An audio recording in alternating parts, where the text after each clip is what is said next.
Bonjour à tous, je suis Guillaume Choueka et aujourd'hui on se retrouve pour une vidéo où on va analyser une image que vous avez choisie sur mon compte Instagram dimanche dernier. Je vous ai demandé de faire le choix entre deux photos qui ont marqué la semaine et donc votre choix s'est porté sur une photo réalisée par Steve McCurry. Steve McCurry est un grand reporter, il a fait beaucoup de photojournalisme, il est toujours en activité dans les photoreportages. Et Steve McCurry était là le jour du 11 septembre 2001 et il a fait beaucoup de clichés, tous très impressionnants les uns des autres, sur cet événement majeur du XXIe siècle. Donc aujourd'hui nous allons analyser cette image. Je voulais juste vous rappeler que cette analyse est une analyse purement personnelle. Autant je vais vous montrer un petit schéma d'analyse que vous pouvez chacun avoir pour aller plus loin dans votre lecture d'image. Et bien évidemment, chaque symbolique aura un écho différent chez certaines personnes, aura un écho différent chez vous, aura un écho différent chez moi. Et je suis très curieux dans les commentaires de lire en fait vous, votre sens de lecture, de voir ce que vous avez vu et quel message vous interprétez, plus que moi ou différent de moi. Bien évidemment, le débat est ouvert et il n'y a pas de bonne ou de mauvaise analyse. Donc soyez les bienvenus, posez-vous et c'est parti! Comme je vous le disais, cette photo a été prise par Steve McCurry. Elle a été prise le 11 septembre 2001 à New York, dans le cadre d'un reportage. C'était donc du photojournalisme, puisqu'il couvrait des événements qui avaient lieu à ce moment-là. Sa photo a été prise au format paysage, elle est prise en couleur. Il a choisi un cadrage plutôt serré, puisque je pense que le décor malheureusement était bien plus large que ça, mais il a fait un focus assez serré sur cette zone-là des décombres. Nous avons des lignes directrices plutôt verticales, marquées par les décombres notamment qui sont restés debout et les câbles de la grue qui pendent. Et nous avons quelques lignes diagonales, à noter donc le bras de la grue et sur la gauche de la photo, ce décombre-là. La première chose qui me frappe de par la composition de Steve McCurry, c'est le choix d'avoir mis un plan où nous avons pour moitié décombre et moitié ce que j'aurais qualifié en un premier temps d'air, mais on est plutôt sur de la fumée. Et c'est un choix qui, à mon avis, marque le côté un peu étouffant de la scène et la lourdeur de ce qui vient de se produire. On est vraiment plongé au cœur de ces événements et on ressent vraiment du négatif par un cadrage comme ça.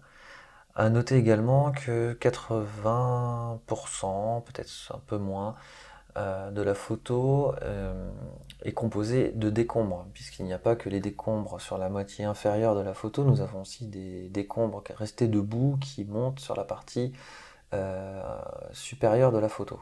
La composition de la photo, nous avons plusieurs éléments. Il y a bien évidemment, je l'ai dit, et ça compose pratiquement 80%, nous avons les décombres.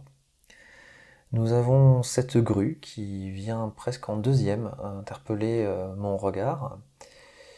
En troisième, nous avons ce soleil qui essaye tant bien que mal de percer cette fumée qui a l'air d'être persistante, et la lumière du soleil qui, au travers de la fumée, crée des rayons, crée une espèce d'aura derrière les décombres qui attire mon regard en un troisième temps.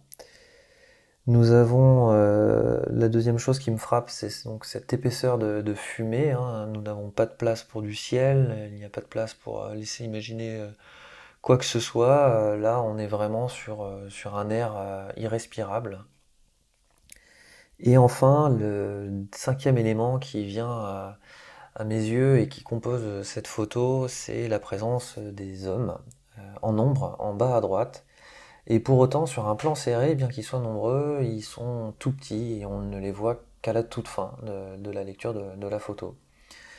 Et donc, on va revenir sur cette proportion qu'ils ont un tout petit peu après. Le premier sens qu'on peut voir de cette photo, c'est bien évidemment ce que ça voulait dire à ce moment-là. Nous avons des ruines suite à une catastrophe.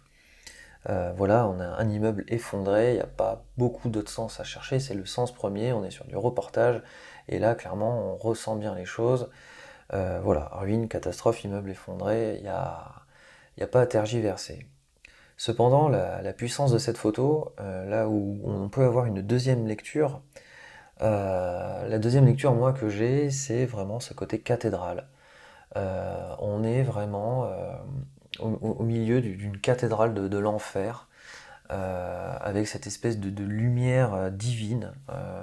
Moi, donc, pourquoi je pense à une cathédrale? C'est tout simplement ces pans de façade qui sont restés debout, qui forment des arches, qui forment un peu la structure d'une cathédrale, certes en ruine, mais toujours présente, quoi. Et cette lumière très particulière qui ressort en photo, à noter ce point lumineux qui est le soleil qui perd sa peine à travers les fumées, et toute cette lumière là dans cette zone-là qui est incroyable. Ça me fait vraiment penser à une lumière divine ou à une lumière d'espoir. On peut l'interpréter un peu comme on veut, mais moi, au-delà d'un champ de ruines qui est le sens premier, on peut voir une cathédrale en sens deuxième. Et si on pousse un peu, si on a de l'imagination et une culture fantasy, on peut y voir aussi un champ de bataille un petit peu presque à la Seigneur des Anneaux, à la Warhammer, tout ce qu'on veut. On a vraiment quelque chose d'assez épique en champ de bataille. Et finalement, la lecture d'un champ de bataille n'est pas si inappropriée que ça, compte tenu du contexte de la photo. Pour revenir à la taille de l'homme sur cette photo, je trouve que ça place parfaitement l'homme par rapport à l'horreur qu'il vient de vivre dans cet événement. L'homme, on le voit donc en dernier sur cette photo, et ça le place complètement